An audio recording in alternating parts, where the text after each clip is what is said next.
नमस्कार। बाजार अगले हफ्ते में आप सभी का स्वागत है। मैं हूं स्वाति रायना। बताएंगे बाजार में आज का पूरा एक्शन, साथ ही सोमवार के लिए स्ट्रैटेजी और शेयरों में कमाई के शानदार मौके। आप भी पूछ सकते हैं सवाल। फोन नंबर नोट कर लीजिए 02223001634 या फिर आप हमें 02223001635 पर कॉल कीजिए। फेसबुक पर @ZEE Business ऑनलाइन और ट्विटर पर @ZEE Business अपने सवाल भेजे #बाजार आज और कल लिखकर। और सोमवार की आपकी तैयारी कराएंगे जी बिजनेस के मैनेजिंग एडिटर अनिल सिंह भी और साथ ही खास मेहमान ट्रेड स्विफ्ट ब्रोकिंग के संदीप जैन। संदीप जी, बहुत स्वागत करते हैं हम आपका आज के इस कार्यक्रम में। और सबसे पहले, कैसा रहा हफ्ते का आखिरी कारोबारी दिन, इस पर एक नजर डाल लेते हैं। तो हफ्ते के आखिरी कारोबारी दिन बाजार गिरावट के साथ बंद हुए। सेंसेक्स 223 अंक टूटकर 62,625 के लेवल पर बंद हुआ। निफ्टी 71 अंक फिसलकर 18,600 के नीचे क्लोज हुआ, जबकि बैंक निफ्टी 43,989 के लेवल पर आज सपाट बंद हुआ। और एडिटर स्टेक में जी बिजनेस के मैनेजिंग एडिटर अनिल सिंह भी बता रहे हैं बाजार में गिरावट की वजह क्या रही और आगे का क्या आउटलुक है। हफ्ते के आखिरी दिन भारतीय बाजारों ने कल की कमजोरी को आगे बढ़ाने का काम किया। हालांकि आज शुरुआत करने के लिए दुनिया भर के बाजारों से संकेत थे बेहतर। अमेरिकी बाजारों में डाउ ने 250 अंकों की छलांग लगाई। उम्मीद से काफ़ी बेहतर रहा प्रदर्शन, लेकिन उसके बावजूद भारतीय बाजार सुस्त खुले, एकदम कल ही के लेवल के आसपास। उसके बाद छोटी सी रेंज में दिन भर ट्रेड करते दिखे और दिन के दौरान फिर धीमे धीमे फिसलते हुए नजर आए। हालांकि आज निफ्टी के मुकाबले में बैंक निफ्टी का प्रदर्शन थोड़ा सा बेहतर था और उसकी वजह थी कि बैंक निफ्टी ज़्यादा हल्का हो चुका था वायदा कारोबार की पोजीशंस के लिहाज से कल वीकली एक्सपायरी खत्म होने के बाद। तो बैंक निफ्टी 44,000 के आसपास वक्त बिताते हुए नजर आया और क्लोजिंग भी लगभग वहीं पर हुई 6 अंकों के नुकसान के साथ। वहीं निफ्टी 71 अंक नीचे बंद हुआ। आज कोई साइजेबल बड़ी रिकवरी आज बाजार में दिखी नहीं। सुबह के सत्र में एक बार जरूर बाजार ने छलांग लगाने की कोशिश की, लेकिन ऊपरी स्तरों से थोड़ी प्रॉफिट बुकिंग आती दिखी। कल के सेशन के एफआईज के आंकड़े थोड़े से ठंडे थे। आज कोटक की बड़ी ब्लॉक डील भी हुई। इन सब के चलते आज बाजार पूरे दिन भर थोड़ी सुस्ती और हल्की कमजोरी के माहौल में रहे। अमेरिकी बाजारों के अलावा अमेरिका के फ्यूचर्स और एशिया और यूरोप के बाजारों से भी कोई खास आज सपोर्ट मिलता दिखा नहीं। इस वजह से बाजार हफ्ते के आखिरी दिन 18,600 से थोड़ा सा नीचे बंद होते हुए नजर आए और बैंक निफ्टी पर 44,000 के इंपॉर्टेंट लेवल के बेहद करीब। सो ओवरऑल आप कह सकते हैं कि जो करेक्शन की शुरुआत बाजार ने कल दिन के दौरान से शुरू की थी, वो आज भी आगे बढ़ता दिखा। मिड कैप और स्मॉल कैप शेयरों में भी आज थोड़ी प्रॉफिट बुकिंग हावी रही। तो मजबूत हफ्ते की शुरुआत और हफ्ते का सेकंड हाफ थोड़ा प्रॉफिट बुकिंग के नाम पर। और आइए अब संदीप जैन हमारे आज के एक्सपर्ट, उनका रुख कर लेते हैं। संदीप जी, हफ्ते का आखिरी कारोबारी दिन और लगातार दूसरे दिन हमने देखा बाजार पर दबाव और बाजार में गिरावट। अब नेक्स्ट वीक कैसे ट्रिगर्स आपको बाजार के लिए लग रहे हैं और कैसे लेवल्स? देखिए, बाजार बढ़िया ही लग रहा है, कहीं कोई दिक्कत नहीं है। बल्कि मैं तो ये बोलूंगा कि ये जो प्रॉफिट बुकिंग आ रही है या जो करेक्शन है, ये थोड़ा हेल्दियर साइड में है, क्योंकि मिड कैप स्मॉल कैप बहुत गजब के मूव दिए और पिछले कई दिनों से आप देखिए कंटिन्यूअसली पैसा बन रहा है। तो कहीं ना कहीं ऐसा होना चाहिए कि करेक्शन आए और लाजमी था कि इतने दिनों बाद कोई ना कोई करेक्शन आएगा, तो थोड़ी प्रॉफिट बुकिंग होनी है। तो प्रॉफिट बुकिंग की वजह से हमने देखा मिड कैप स्मॉल कैप भी टूटे हैं और कैश मार्केट में भी कहीं ना कहीं एफआईआईज और डीआईआईज में कभी कभार जो बाइंग सेलिंग की रहती है, तो आंकड़े बहुत ज्यादा पॉजिटिव भी नहीं आए, कल भी नहीं आए थे और आज भी मैं ये बोलूंगा कि मिक्स्ड ही है। सो ओवरऑल आई फील कि एक तो मॉनसून डिलेड होने से भी थोड़ा फर्क पड़ रहा है। कुछ खरीफ के जो फसल है उनकी एमएसपी बढ़ी है, तो उससे जनरली तो फायदा होता है, इकोनॉमी में लिक्विडिटी ज्यादा आती है। बट ओवरऑल थोड़ा बहुत एफएमसीजी स्टॉक्स पे प्रेशर पड़ा, जिनके रॉ मटेरियल्स की प्राइसेस एक तरीके से बढ़ रही है। सीमेंट स्टॉक्स बढ़िया कर रही हैं क्योंकि मॉनसून थोड़ा डिलेड होता है, तो उनकी डिमांड और बढ़ती रहती है। तो मेरे हिसाब से देखिए, stock specific sector specific action तो बना रहेगा। मार्केट्स में रिजल्ट्स क्योंकि अच्छे आए हैं, ग्लोबल क्यूज यानी बहुत ज्यादा बढ़िया नहीं थे और मार्केट्स भी कहीं ना कहीं एक समझ लीजिए कि जो सेकेंड लाइफ टाइम हाइस्ट है 18,600 650 700 की रेंज में जाके वहां से करेक्शन आया है। तो देखते हैं कि आगे आने वाले दिनों में कैसे रहता है। बट मेरे हिसाब से मार्केट्स 18,400 375 450 से 375 का रेंज है, जहां पे सपोर्ट एक बार लेना चाहिए एंड बाइंग बिल्कुल बनती है। बाय ऑन डिप्स की रणनीति रखिए और कैश मार्केट के स्टॉक्स स्मॉल कैप्स और मिड कैप्स में बढ़िया रुझान लग रहा है मेरे को। बिल्कुल, ये रही बाजार पर आए संदीप जी की। और आइए आपको स्टॉक स्पेसिफिक एक्शन भी जान लेते हैं आपसे संदीप जी। पोजिशनल ट्रेड कौन से स्टॉक में रखने की सलाह रहेगी आपकी? पोजिशनल ट्रेड के लिए मैं पोजिशनल ट्रेड के लिए जो मैं लाया हूं आज वो है विनाइल केमिकल्स। इनफैक्ट एक बेहतरीन quality company, again Pidilite group की कंपनी है और 463 के लगभग बंद हुआ है। 490, 510 का टारगेट लगाए और 450 का स्टॉप लॉस। ओके, तो पोजिशनल ट्रेड विनाइल केमिकल में रखने की सलाह संदीप जी दे रहे हैं। लॉन्ग टर्म खरीदारी का स्टॉक अब आपसे जानते हैं, तो कौन सा स्टॉक आज आप लेकर आए हैं लंबी अवधि के लिए? बिल्कुल, एक मेरा old favourite, all time favourite बोल लीजिए, रत्नामणि मेटल्स एंड ट्यूब्स। गजब की कंपनी, 16,500 करोड़ की कंपनी है और इंडिया की लार्जेस्ट मैन्युफैक्चरर है स्टेनलेस स्टील सीमलेस और इन वेल्डेड पाइप्स बनाने की, और निकेल एलॉय पाइप्स बनाती है, टाइटेनियम वेल्डेड पाइप्स बनाती है और डोमिनेंट प्लेयर है कार्बन स्टील वेल्डेड पाइप्स में भी। तो इस तरीके का इनका एक अच्छा खासा प्रोफाइल है और सबसे बढ़िया बात है एक्सपोर्ट्स में भी प्रेजेंस है। करीब 35 कंट्रीज में ये लोग एक्सपोर्ट करते हैं। स्ट्रॉन्ग ऑर्डर बुक है, फंडामेंटल्स तो स्ट्रॉन्ग होने ही है लाजमी। प्रोमोटर्स का बैकग्राउंड बहुत बढ़िया, 1983 से कंपनी कार्यरत है और पिछले 3-4 डिकेड में जिस तरीके के इन्होंने पाइप के जो प्रोडक्ट्स बनाए हैं, वेरिएंट्स बनाए हैं, उनका जबरदस्त यूसेज है ऑयल एंड गैस, रिफाइनरी में, पेट्रोकेम में, डेयरी में, केमिकल्स एंड फर्टिलाइजर, ये सारे इंडस्ट्रीज में। तो जहां पे भी अब इंडिया में कैपेक्स आ रहा है या सरकार का इंफ्रा के ऊपर पुश है, तो सर्टेनली इस कंपनी को भी बहुत बड़ा फायदा मिलता है। मैं रेटिंग्स देख रहा था, they are very strong ratings, और कंपनी के कॉन कॉल को भी देखा था तो कंपनी की इनफैक्ट कैपेक्स कंपनी ने अभी अभी दिसंबर में कंप्लीट किया और उसका भी बेनिफिट मिलना है। कुछ इन्होंने लैंड एक्विजिशन किया है प्रोडक्ट्स बनाने के लिए, दूसरी फैक्ट्रीज खड़ी करने के लिए। ऑर्डर बुक पोजीशन जो मैंने बता रहा था, तो 2600 करोड़ की ऑर्डर बुक पोजीशन है एज ऑन April 1st। और अब मैं फंडामेंटल्स पे आऊं तो 28% का रिटर्न ऑन कैपिटल एम्प्लॉयड है, 21% का रिटर्न ऑन इक्विटी। पिछले 3 साल में सेल्स की कैगर रही है 21%, 20%, और प्रॉफिट की कैगर 18-19% के लगभग। और नेग्लिजिबल डेट्स बोलूंगा मैं, सिर्फ 237 करोड़ के डेट्स है, बट उसके सामने बहुत बड़ा इनका मार्केट कैप है। और जो क्वार्टरली रिजल्ट्स थे वो एक्स्ट्राऑर्डिनरी रिजल्ट्स आए हैं। Highest ever quarterly profits company ने कमाए हैं 193 करोड़ और पिछले मार्च में 112 करोड़। तो यानी कि 512 करोड़ का टीटीएम बेसिस पे प्रॉफिट्स है और कंपनी 4000 करोड़ के ऊपर पहली बार टर्नओवर क्लॉक की है। एंड ये सारे तो फंडामेंटल्स हो गए और रिजल्ट्स हो गए।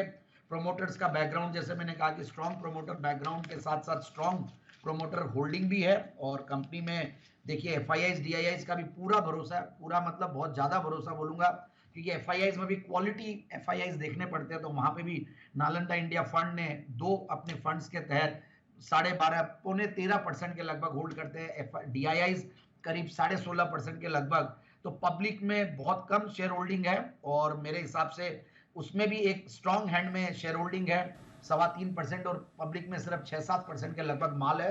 तो इसलिए जब भी स्टॉक चलता है तो अच्छी मूव देगा और लाइफ टाइम हाइज के आसपास ये स्टॉक है। 2528 का भाव इसने दिखाया था, उसके सामने मैं जो टारगेट दे रहा हूं अब, और अभी 2357 पे बंद हुआ है। 2710 2750 के टारगेट के लिए इस स्टॉक को लेना चाहिए। Ratnamani metals and tubes long term pick के तौर पे 2710 2750 के टारगेट के लिए। रत्नामणि मेटल लॉन्ग टर्म खरीदारी की पसंद हमारे आज के एक्सपर्ट संदीप जैन की। आइए अब आगे बढ़ते हैं और बात करते हैं हमारे आज के पहले कॉलर से। हमारे साथ है मध्य प्रदेश से सीमा जैन। नमस्कार, बताइए कौन सा स्टॉक है आपके पास? जी, मैंने इन्फोसिस लिया था, 1610 के रेट पे लिया था, 20 शेयर लिए थे। तो जब से लिया है तब से लगातार लॉस में ही जा रहा है। तो मैं जानना चाह रही हूँ कि इसको होल्ड करूँ कि मतलब एग्जिट कर दूँ। काफी ऊंची खरीदारी इनकी संदीप जी, 1610 बता रही है ये इन्फोसिस में। फिलहाल अभी क्या करना है इन्हें करना चाहिए अभी? नहीं, होल्ड ही करें। देखिए इन्फोसिस, TCS, ये कंपनियां ऐसी है जहां पे डरना नहीं चाहिए। जस्ट दैट कि IT स्टॉक्स अच्छा नहीं कर रहे हैं, यूएस के इश्यूज है, वर्ल्ड ओवर जो इश्यूज हैं उनकी वजह से ये स्टॉक्स अच्छा नहीं करते हैं। बट इन्फोसिस पे पूरा भरोसा है, रिजल्ट के बाद अच्छा खासा करेक्ट किया। बट ये नहीं भूलना चाहिए कि ये कंपनियां बाईबैक लेके आती है और ऊपर के लेवल से बाईबैक करती है, जहां पे बहुत बड़ा अमाउंट ये लोग बाईबैक के लिए रखते हैं। पिछली बार हालांकि इन्फोसिस ने ओपन मार्केट बाईबैक किया था, टेंडर में बहुत बढ़िया रहता है टेंडर रूट से। तो विप्रो टेंडर रूट से जैसे लाई है वैसे इन्फोसिस भी लाएगी आने वाले दिनों में। और अच्छा खासा ऊपर 1750 के लेवल्स पे बाईबैक की हुई है कंपनी। रिजल्ट्स बढ़िया, एक्सीलेंट मैनेजमेंट, मुझे कहीं कोई इश्यू नहीं लगता है, बल्कि 1200 सवा 1200 एक अच्छा खासा सपोर्ट है, जहां पे कंपनी ने स्टॉक ने सपोर्ट भी लिया था, वहां से चला 1350 तक, फिर करेक्ट हुआ है। तो I think averaging can be one strategy. Generally मैं एवरेजिंग के लिए राय नहीं देता, बट इन्फोसिस जैसी कंपनियों में और ऐसी क्वालिटी कंपनियां जब नीचे मिलती है और मार्केट्स लाइफ टाइम हाइज पे है, तो ऐसा लगता है कि आने वाले कुछ क्वार्टर्स में ये कंपनियां भी पार्टिसिपेट करेगी तेजी में। तो इन्फोसिस और टीसीएस, ये हो सकता है कि इनको एवरेजिंग करना तो टीसीएस के साथ एवरेजिंग कर ले, दोनों सिमिलर मूव्स देते हैं, जब भी माहौल ठीक होगा तो दोनों को फायदा मिलेगा। तो और या फिर विप्रो के बाईबैक से ये पार्टिसिपेट कर सकते हैं, 16 जून से स्टार्ट हो रहा है, तो मुझे लगता है कि विप्रो का एक बाईबैक के लिए विप्रो में भी ये पार्टिसिपेट करे, वहां पे अच्छा खासा रिटर्न मिलेगा, तो एक आईटी का एक अच्छा खासा इनका पोर्टफोलियो बन जाएगा। ओके, तो ये आपके स्टॉक पर आए रही संदीप जी की तरफ से। अगले कॉलर से बात करते हैं राजस्थान गंगानगर से प्रवीण बिश्नोई जी। नमस्कार, बताइए कौन सा स्टॉक है आपके पास? LIC हाउसिंग फाइनेंस ले रखा है मैंने। क्वांटिटी और भाव बताइए। मैंने अभी इसे 380 पे लिया है। 380 पर, और कब तक रखने का आपका इरादा है? मेरा स्विंग ट्रेड का ही था, पर ये आज तो फिर डाउन आ गया, तो हाँ 300 लोड ले रखे मैंने। बिल्कुल। LIC housing finance sir? देखिए, होल्ड करना चाहिए, कहीं कोई दिक्कत लगती नहीं है। इनफैक्ट जो क्वार्टरली रिजल्ट्स थे वो भी ठीक ठाक बढ़िया ही थे, और मुझे ये सेक्टर बढ़िया लगता है। और अगर कहीं भी रेट्स नीचे आते हैं तो इनको भी फायदा मिलेगा। हाउसिंग को लेकर वैसे ही बहुत सरकार की भी पॉलिसीज बहुत एग्रेसिव रहती है, इंफ्रा के ऊपर पुश है, और प्लस ओवरऑल मुझे लगता है कि LIC हाउसिंग जिस तरीके से वैल्यूएशंस पे ट्रेड कर रही है अपने बुक वैल्यू से नीचे, अच्छे खासे सस्ते पी मल्टीपल पे, तो जनरली तो देखिए price to book value multiples देखा जाता है NBFCs और फाइनेंस कंपनीज में और बैंक्स में, तो ये अपने बुक वैल्यू से नीचे चल रहा है। हालांकि करेक्शन अच्छा खासा किया है, बट ऐसा मेरा मानना है कि 320 से लेकर 340 का रेंज है जहां पे ये सपोर्ट ले लेगा। घबराए नहीं, होल्ड करके रखें, मौका आएगा तो एक साथ बड़ा मूव देने के लिए स्टॉक जाना जाता है, क्योंकि इसके मूव्स भी बहुत फास्ट होते हैं। सो ओवरऑल जो एनुअलाइज रिजल्ट्स थे वो बेस्ट एवर एनुअलाइज रिजल्ट्स थे, हाईएस्ट एवर प्रॉफिट्स कंपनी ने क्लॉक किया है, कहीं कोई दिक्कत नहीं है, बिल्कुल होल्ड करके रखें, आने वाले दिनों में इनके भाव दिख जाएंगे। जी, अगले कॉलर से बात करें, पालघर से विजय सावे हमारे साथ हैं। नमस्कार, बताइए कौन सा स्टॉक है आपके पास? मैडम, मेरे पास गोदावरी पावर के 100 शेयर्स है एट द रेट ऑफ 307। नजरिया वैसे 1 साल का है, तो क्या किया जाए? अभी वैसे भी मैं थोड़ा प्रॉफिट में हूँ उसमें। बिल्कुल 378 के आसपास अभी गोदावरी पावर है। मुनाफा तो है इन्हें संदीप जी, साल भर का नजरिया रखें तो कैसा रहेगा? ये एक ऐसा स्टॉक है जो कि काफी हमारे पैनल में पैनलिस्ट ने रेकमेंड किया हुआ, हालांकि मेरे से कभी ये रिकमेंड नहीं किया गया, बट ये स्टॉक अच्छा किया, मैं ही गलत पड़ा हूं वेरी फ्रेंकली, बट ये भी प्रॉफिट में है और अच्छा खासा स्टॉक कंसोलिडेट किया है, अपने अच्छे खासे एवरेजेस के ऊपर है। कंपनी का बेस्ट पार्ट, जो पहले मुझे प्रॉब्लम लगती थी वो डेट्स थी, डेट्स को रिड्यूस करके ऑलमोस्ट डेट फ्री हो गई है कंपनी। क्वार्टरली रिजल्ट्स थोड़े हल्के जरूर थे, बट कहीं कोई दिक्कत नहीं है। आने वाले दिनों में जिस तरीके का रिजल्ट्स इन्होंने दिया पिछले साल के मुकाबले ये साल थोड़ा हल्का जरूर है, बट मुझे लगता है कि ये स्टॉक अच्छा करेगा, क्योंकि लेवल्स अच्छे हैं, तो बिल्कुल होल्ड करके रखें। और सोमवार के बाजार पर क्या रहे आपकी खास स्ट्रैटेजी और बाजार के लिए अहम संकेत, अब समझते हैं अनिल जी से। सोमवार को जब हम ट्रेडिंग के लिए लौटेंगे तो अमेरिका से संकेत थोड़े कमजोरी के ऐसे आशंका दिख रही थी भारतीय बाजारों को बंद होने के वक्त, क्योंकि 60-70 अंक नीचे डाउ फ्यूचर्स ट्रेड कर रहे थे और नैस्डैक फ्यूचर्स से एकदम सपाट। अब आइए देखते हैं किस तरह के संकेत वहां मिलेंगे, लेकिन भारतीय बाजारों के लिए अपने आंकड़े जो अहम होंगे वो ये कि आज के सेशन में वाकई में एफआईज और लोकल फंड्स का एक्शन किस तरह का होता है, वो बाजार का मूड माहौल तय करेगा। तो शुरुआत हम ग्लोबल संकेतों पर करके फिर उसके बाद अगर नीचे आते हैं तो 18,465, 18,535 ये 70 अंकों की रेंज बेहद मजबूत सपोर्ट का काम करेगी, और ऊपरी स्तरों पर 18,640 से लेकर 18,690 की रेंज है 50 अंकों की, वो आपके लिए होगी हल्की फुल्की रुकावट की जगह। बैंक निफ्टी का जहाँ तक सवाल है, 43,675, 43,825, ये 150 पॉइंट की रेंज बहुत मजबूत सपोर्ट है। और सोमवार को अगर इस रेंज में बैंक निफ्टी मिलेगा तो वहाँ पर थोड़ी बहुत शॉर्ट कवरिंग और खरीदारी आप आते हुए देखेंगे। ऊपरी स्तरों पर 44,300 से लेकर 44,500 की रेंज ऐसी है जिसके पार निकलकर टिकना बैंक निफ्टी के लिए हो रहा है मुश्किल, और उस रेंज में प्रॉफिट बुकिंग और बिकवाली दोनों आने की आशंका है। मिड कैप और स्मॉल कैप शेयरों ने 2 दिन करेक्शन दिखाया है। अगर सोमवार को गैप से नीचे खुलते हुए दिखे तो वहां पर हल्की फुल्की खरीदारी आने की उम्मीद कर सकते हैं। तो बाजार को अब नए और बड़े ट्रिगर की तलाश है। उम्मीद करते हैं कि उसके बाद फेड की पॉलिसी के बाद बाजार अपना एक नया डायरेक्शन तय करके आगे बढ़े। उससे पहले सीमित दायरे में उतार चढ़ाव के बीच कारोबार रहने की उम्मीद आप अगले हफ्ते कर सकते हैं।